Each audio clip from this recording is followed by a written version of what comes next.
recent years, climate movements and climate protests have appeared everywhere. The big question is, do climate protests actually change anything?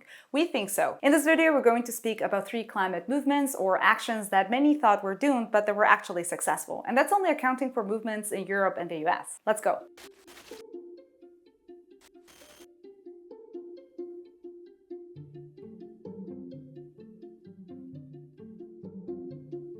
First up, the cancelled project of the Atlantic Coast Pipeline. This pipeline was supposed to transport natural gas across almost 1,000 kilometers of hinterland between West Virginia and North Carolina. It would have caused large-scale deforestation and harmed otherwise fertile soil along the way. And that's not even accounting for the known consequences on climate warming of oil and gas production, as well as the risk of oil spillage of these type of pipelines. The Atlantic Coast Pipeline would have also disproportionately affected several groups of indigenous communities, including the Lumbee tribe or the Coharie. In fact, about 13% of people living within 1.5 kilometers or a mile from where this pipeline was supposed to be built are Native Americans, and they were not even consulted in the planning process of this pipeline. Most of these minority communities are also economically vulnerable, so they had no way to pay for much legal support. Instead, they united. Several communities rallied together. They organized protests and marches to put pressure on the federal government to stop this pipeline. Together, they caught the attention of the public both within and outside of the US. And after a long fight, finally in July of last year,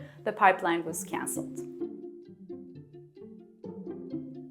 Next up, big oil. Recent studies have shown that oil and gas companies are responsible for about 40% of greenhouse gas emissions. Shell is one such company, and not just any. Shell is the 9th biggest corporate contributor to greenhouse gas emissions in the world. On its own, it's responsible for about 1% of emissions. To give you an idea, that's about 9 times as many emissions of a country like the Netherlands. The Dutch branch of Friends of the Earth, a network of environmental organizations, led an incredibly ambitious lawsuit against Shell, together with 6 other actors and about 17,000 Dutch citizens. The lawsuit claimed that Shell's contribution to climate change harms human rights, and therefore it's a violation of the European Convention on Human Rights. And it worked. In May of this year, the Dutch court ruled that Shell has until 2030 to reduce its carbon emissions by 45% in comparison to 2019 in order to comply with the target set in the Paris Climate Agreement. Now, Shell can and will contest this ruling, but the fact that a court ruled against such a powerful corporation is very surprising and empowering in itself. It's also a unique ruling because it's the first ever demanding that a corporation rather than a state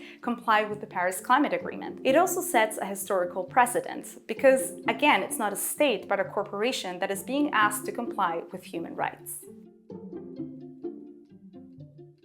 This brings us to our 3rd activist movement rocking it lately, Fridays for Future. Founded by the then teenager Greta Thunberg in 2018, this movement has grown exponentially. Today, Fridays for Future is a global climate strike movement with more than 14 million active people across the globe. Recently, they scored a big win in their fight for effective climate policy here in Germany. Together with other NGOs like Greenpeace or Friends of the Earth in Germany, Fridays for Future brought a lawsuit against the German government in front of the highest court in the country. The lawsuit said that the German government was not doing enough to reach the climate targets under the Paris Climate Agreement, and that therefore the German government is endangering the life of future generations. In a historic turn of events, the German Supreme Court actually agreed. It ruled that the climate goals of the German government are not enough and gave it until the end of next year to strengthen its climate legislation. This is perhaps one of the best examples of how activists, citizens, NGOs, climate lawyers can work together